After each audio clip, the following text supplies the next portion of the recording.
Hi, welcome to this video where I will show you how to cancel Ionos subscription. So let's get started. First of all, open Ionos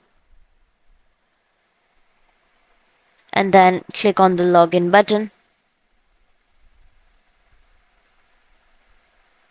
After entering your credentials and successfully logging in, on this page, select the cancellation contract which you want to cancel.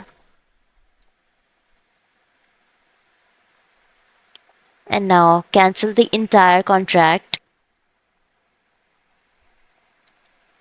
and click next. So here you have to select the reason